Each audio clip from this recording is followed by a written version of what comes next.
তাহলে দুর্গামণিকে নিয়ে কি কেউ চলে গেল?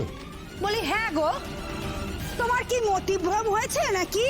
হ্যাঁ, ওই মেয়েকে কে নিয়ে যাবে শুনি?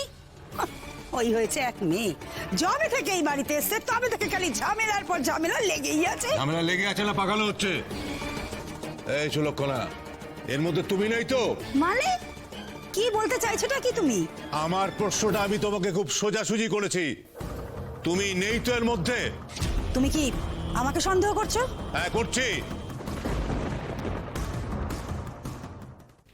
আমি তোমাকে সন্দেহ করছি, শুধু তোমাকে না, এ বাড়ির অনেককে আমি সন্দেহ করছি।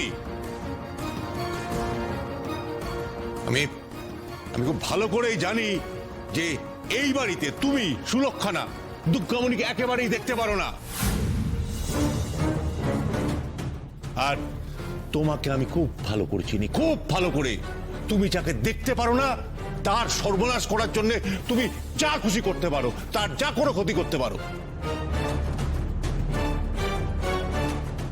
এই যে দুর্গামণির চোখের ব্যাপারটা হচ্ছে না, এই ঝামেলার পেছনেও কেউ না কেউ আছে। আর এই যে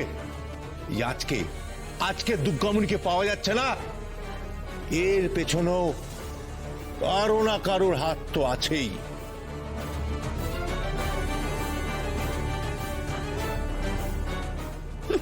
সত্যি তোমার না মতিভ্রম হয়েছে। মা মা মা মা মা মা, আমি আপনার কাছে হাত জোড় করছি, মা আপনার পায়ে পড়ছে। আপনি যদি জেনে থাকেন দুর্গামণি কোথায় আমাকে বলুন না মা, বলে দিন না যদি কিছু। ছোট বৌমা, তোমার তো বড্ড সাহস বেড়েছে দেখছি। তোমার শ্বশুর মশাই আমার দিকে আঙুল তুলে কথা বললেন দেখে তুমিও আমার দিকে আঙুল তুলে কথা বলছো? তুমি মা হতে পারোনি কেন জানো? কারণ ওপরওয়ালা ভালো করে জানেন যে তোমাকে যদি সন্তান দেয় না, তুমি সেই সন্তানকে সামলাতে পারবে না। মা কি বলছেনটা কি আপনি এসব? ঠিকই বলছি গো, নিজের হাতে ওই মেয়েকে কাজল পরালো, চোখের সমস্যা হলো, আর দোষ হলো কাদের? না বাড়ির লোকেদের। এখন ওই মেয়েকে খুঁজে পাওয়া যাচ্ছে না, তাতেও দোষ হলো এই বাড়ির লোকেদের।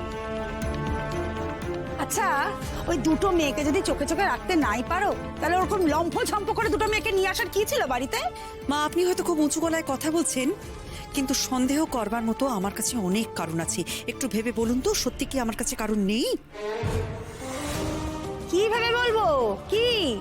কি ভেবে বলবেন? মা, কালকে যখন দুর্গামণির শরীরের ওই কথাটা আপনারা জানতে পারলেন, তখন আপনার ছেলে দুহাত তুলে নাচছিল কেন? আর আপনি বা বসে বসে ওর সেই নাচ দেখছিলেন কেন?